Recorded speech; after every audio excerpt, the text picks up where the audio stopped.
क्यों सरोजिनी, आज क्या बनाया है तेरी बहू ने? अरे पूछ मत बहना, मेरी निकम्मी बहुरिया अंजलि कह रही थी कि आज बहुत ठंड है माँ जी, तो रात में बस मटर की तहरी बना दूं। अच्छा, तो फिर तुमने क्या कहा? अरे कहना क्या, मैंने कहा क्यों रे, यहाँ क्या आराम करने के लिए आई है? अरे पूरा खाना बनेगा, दाल चावल रोटी सब्जी और रायता, और साथ में सलाद भी खाऊंगी। हाँ, बिल्कुल ठीक किया तूने सरोजिनी। इन बहुओं को ऐसे ही ठिकाने लगा कर रखना पड़ता है, वरना ये सर पर चढ़कर नाचे और तांडव करे। हाँ, वैसे भी हमारे बेटे तो है ही जोरू के गुलाम। उन्हें क्या, वो तो अगर हम घर की लगाम कसकर पकड़ कर ना रखे ना, तो हमारे घर में संस्कार और नियम कानून सब गायब हो जाएंगे।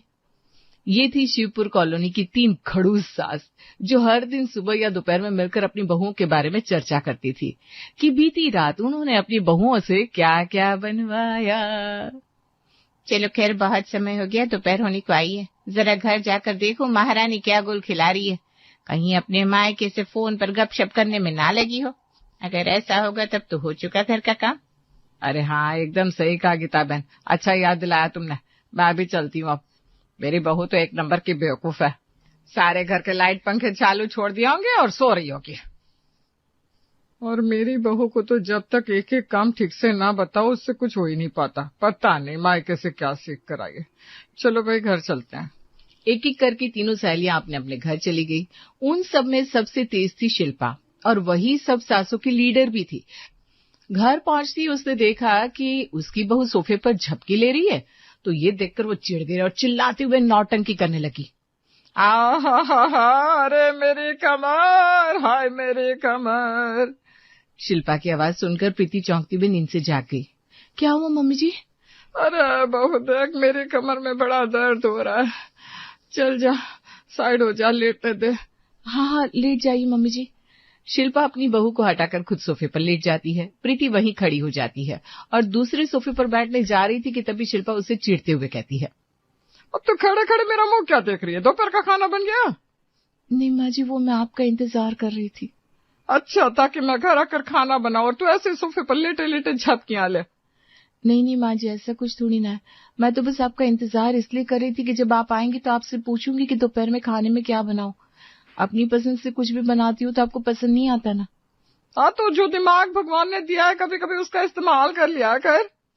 ये सुनकर प्रीति मन ही मन सोचती है, लो फिर से शुरू हो गई। बिना ताने दिए सीधे सीधे काम बता देगी तो कुछ बिगड़ जाएगा क्या? कुछ बोले क्या? नहीं तो कुछ भी नहीं माँ जी, आप बताइए ना।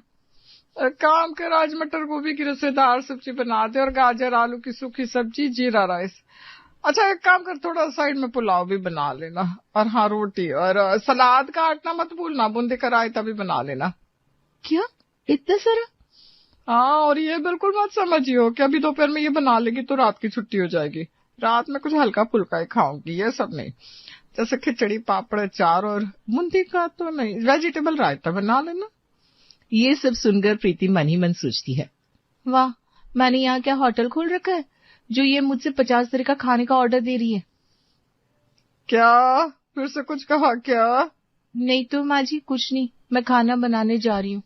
इतना सब बनाने में 2 घंटे तो लग ही जाएंगे ना। हाँ तो जाना, और जरा टीवी चलाते हुए जाना। कल रात तूने ऐसी देर से खाना बनाया था तो मेरा सीरियल छूट गया था, अभी रिपीट टेलीकास्ट देख लूंगी, और क्या। हाँ, चला देती हूँ माँ जी।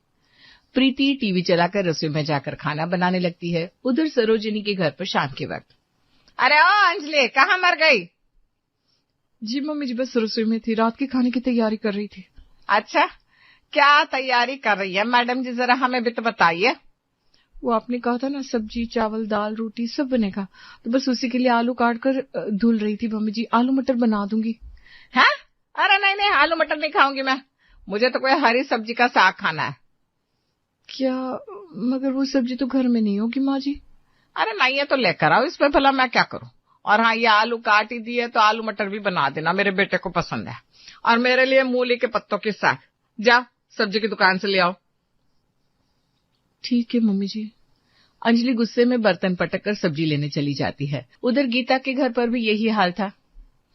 अरे शिल्लू, मुझे तो बड़ा अच्छा लगा तुम अपने परिवार के साथ हमारे यहाँ खाना खाने आई। ये तो तेरा बड़प्पन है गीता, वरना घर में बुआ आती है तो लोगों के मुंह बन जाते हैं, मगर तू तो मुझसे इतना प्रेम करती है। रितिका मन ही मन सोचती है। हाँ, प्रेम तो बहुत करती है। मुझसे पूछो बुआ जी कि आपके जाने के बाद आपकी बहन आपकी और आपके पूरे खानदान की कितनी बुराई करती है।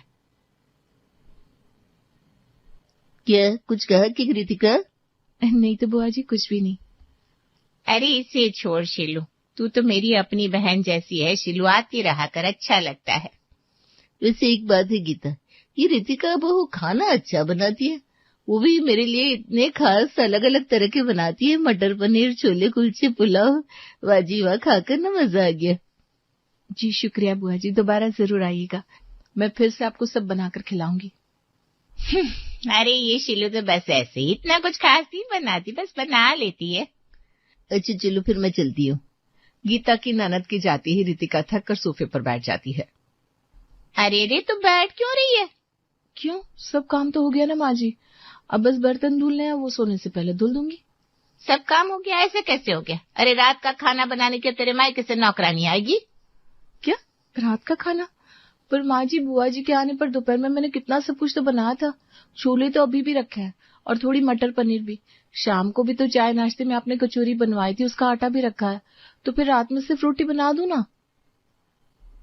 तो तूने हमें दोपहर का बासी खिलाने का सोच रखा है? बासी कहाँ, अभी ये सब मैंने दोपहर में तो बनाया था माँ जी। मुझसे ना बहस मत कर बहू, मुझे रात में लौकी की सब्जी खानी है और साथ में उड़द की दाल, और हाँ वो 2 किलो टमाटर की चटनी बना दे, इतने दिन से कह रही हूँ मैं। जी ठीक है। रितिका भी लौकी टमाटर लेने बाजार पहुंच जाती है। वहां उसे प्रीति और अंजलि दिखते हैं, वो दोनों भी मुंह बनाकर सब्जी ले रही थी। अरे भैया जरा 2 किलो टमाटर देना तो। इतने टमाटर का क्या करोगी रितिका बहन? अरे मेरी सास ने मुझसे आज 2 किलो टमाटर की चटनी बनाने को बोला है। अभी चटनी बनवा रही है, फिर रोज नाश्ते में अलग अलग तरह के पराठे बनवाएगी। अरे रितिका प्रीति, लगता है तुम लोगों की सासों ने भी तुम लोगों को परेशान कर रखा है। अब क्या बताऊं बहन, मेरे यहाँ दिन में बुआ जी का परिवार आया था। पहले तो माँ जी ने उनके लिए अलग अलग तरह के पकवान बनवाए, फिर रात के खाने के लिए दोबारा अलग सब्जियां बनाने को बोल रही है। मैं सच बताऊं, मुझे तो लगता है हम सब की सासें ना दोपहर में मिलती है और हमें टॉर्चर करने के प्लान बनाती है। मैं तो तंग आ चुकी हूँ। सही कह रही हो अंजलि। अरे सर्दी इतनी, थोड़ा रहम तो हम पर कर ही सकती है। कौन सा हम खाना बनाने से मना करते, मगर खाने में 10 पकवान बनवाने जरूरी है क्या? वही तो, अरे एक सब्जी बन जाएगी तो कौन सा पहाड़ टूट पड़ेगा, मगर इनको भरे बुढ़ापे में 4 अलग अलग तरह की सब्जियां खानी है, भले पचे ना। मैं क्या कर रही हूँ प्रीति अंजलि, हम लोग ना आज रात के खाने के बाद आज रात या कल सुबह या दोपहर में अपनी अपनी सासू से बात करके देखते हैं। है तो तीनों इंसान ही ना, क्या पता आखिर में मान जाए। हाँ मगर मुझे इसमें डर लग रहा है रितिका, मेरी सास ना बहुत खिसियाती है, फिर कहीं जरा सी बात पर मुझे और मेरे खानदान को सुनाने ना लगे। अरे नहीं प्रीति, तुम ना उन्हें बहुत प्यार से समझाने की कोशिश करना, और कैसे भी करके हमें उन्हें समझाना ही पड़ेगा। ठीक है, फिर मिशन सास को मनाओ शुरू करते हैं। तीनों बहुएं सब्जी लेकर घर लौटती है और खाना बनाने में लग जाती है। माँ जी मैं क्या कह रही थी, आपने खाना खाया ना?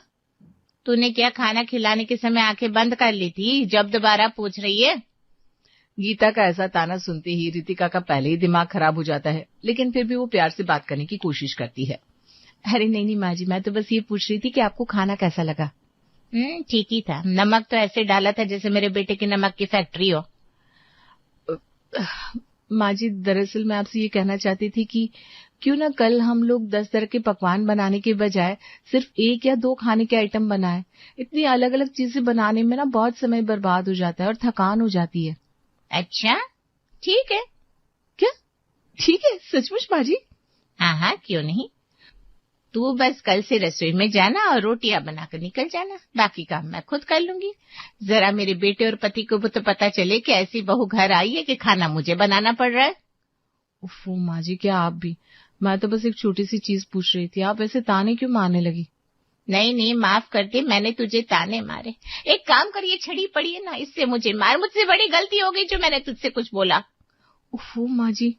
रितिका वहां से गुस्से में अपने कमरे में चली जाती है। सास को कन्विंस करने का उसका ये प्लान बुरी तरह फेल हो गया था, और यही हाल अंजलि और प्रीति का भी था। अगले दिन दोपहर में तीनों सासें कॉन्फ्रेंस पे फोन करके कहती है पता है ना, आज सुबह मेरी बहू मुझसे कह रही थी खाने में कम आइटम बनने चाहिए।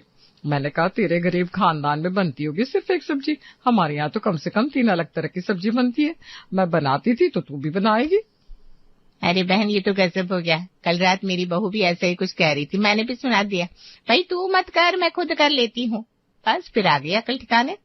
ओहो बहनों, लगता है ये हम सबकी बहुएं मिलकर हमारे खिलाफ षड्यंत्र रच रही थी, क्योंकि मेरी बहू भी मुझसे ऐसा ही कुछ कह रही थी। इनकी चालाकी तो बहुत बढ़ रही है, मगर देखो हम तीनों ने इनका प्लान सफल नहीं होने दिया। सही कहा गीता बहन, बड़ी आई कम खाना बनाने वाली। अरे हमने जो झेला वो इन्हें भी झेलना पड़ेगा। इनको अब समझ में आ जाना चाहिए कि ससुराल में सिर्फ सास की ही चलती है। तीनों सासें अपनी बहुओं पर हंसती है, लेकिन शिल्पा की बहू ने उसके कमरे के बाहर खड़े होकर उनकी सारी बातें सुन ली थी। हमारा शक सही था, हम सबकी सासें मिलकर हमारी बुराई करती है। मैं अभी सबको जाकर बताती हूँ। प्रीति अंजलि और रितिका को बाहर बुलाती है और उन्हें पूरी बात बता देती है। हाँ, ये बात तो है, हमारे सामने नौटंकी करके हमारी सासें एक दूसरे से हंसती है। वही तो बताओ, हम दिन दिन भर रसोई में ही जूझते रहते और ये लोग हमें फिर भी इतना बुरा भला समझते हैं। लेकिन अब बस बहुत हो गया, हमें भी कुछ करना चाहिए। कब तक हम इन सासों के जुल्म सहते रहेंगे? लेकिन हम करें तो क्या करें प्रीति, अगर सास कह रही है खाना बनाना है मतलब बनाना है। हाँ तो ठीक है ना, हम बनाएंगे, मगर 10 तरह के अलग अलग तरह के पकवान नहीं, एक ही सब्जी को 3 गुना मात्रा में बनाएंगे। अंजलि प्रीति चौंकते हुए एक साथ पूछती है। क्या मतलब? अपने अपने कान इधर ला, अभी बताती हूँ। रितिका अंजलि और प्रीति के कान में फुसफुसाते हुए अपना पूरा प्लान बता देती है, और प्लान सुनते ही तीनों बहुओं के चेहरे पर मुस्कान आ जाती है। वाह वाह, क्या प्लान है रितिका, इससे तो हमारा काम भी एकदम आसान हो जाएगा और हमारी सासें हमें एक ताना भी नहीं मार पाएगी। ठीक है, फिर हम आज दोपहर के ही खाने से अपना प्लान शुरू करते हैं। ठीक है, डन। तीनों बहुएं अपने अपने घर लौट जाती है और खाना बनाने लगती है। थोड़ी देर में रितिका की सास गीता रसोई में आती है और उससे पूछती है, क्यों भाई, आज तुमने मुझसे दोपहर में खाने के लिए नहीं पूछा? चिंता मत करिए माँ जी, मैंने 2 तरह की सब्जी बनाई है और दाल भी, और देखिए रोटियां तो खूब सारी सेंक भी दी। अच्छा ऐसा क्या, जरा मैं भी तो देखूं। गीता बर्तन हटाकर देखती है तो चौंक जाती है। अरे कहाँ है तुम्हारी 2 तरह की सब्जी? यहाँ तो सिर्फ ये हांडा भरकर दाल और ये इतनी सारी रोटियां हैं। अरे तूने इतनी रोटियां क्यों बनाई? अरे माँ जी, मैंने कहा ना 2 तरह की सब्जियां हैं, मतलब है, आप चिंता मत करिए। लगता है ठंड तेरे दिमाग पर चढ़ गई है, इसीलिए इतनी बहकी बहकी बातें कर रही है। अरे नहीं माँ जी, अब पकवान बस आती ही होंगे, आप रुकिए तो। रितिका ने इतना बोला ही था कि तभी वहां अंजलि और प्रीति आ जाती है। उनके हाथ में एक बड़ा बर्तन था। अरे तुम दोनों यहाँ क्या कर रही है, और ये सब क्या है?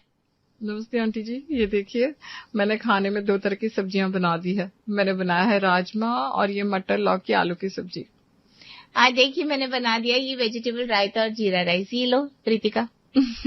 और ये लो बहनों, ये रही दाल फ्राई, और ये रही तुम दोनों के लिए रोटियां। इस तरह से रितिका प्रीति और अंजलि को रोटियां और दाल दे देती है, और प्रीति और अंजलि से 2 तरह की अलग अलग सब्जियां, रायता और चावल ले लेती है। जैसी प्रीति और अंजलि वहां से चली जाती हैं। क्यों माँ जी, अब तो ठीक है ना? मैंने दाल रोटी और 2 तरह की सब्जियां बना दी है, और देखिए साथ में चावल और रायता भी है। क्या, मगर तुमने तो सिर्फ दाल रोटी बनाई। अब क्या हुआ मम्मी जी, घर में 10 तरह के अलग अलग पकवान तो बन गए ना, क्या फर्क पड़ता है मैंने बनाए हो या किसी और ने? आपके घर की रिवाज तो नहीं टूट रहे ना। ठीक है, जो करना है करो। अब गीता के पास कुछ कहने को बचा नहीं था, वो चुपचाप वहां से अपने कमरे में चली जाती है। वहीं अंजलि और प्रीति के घर में भी यही हाल होता है।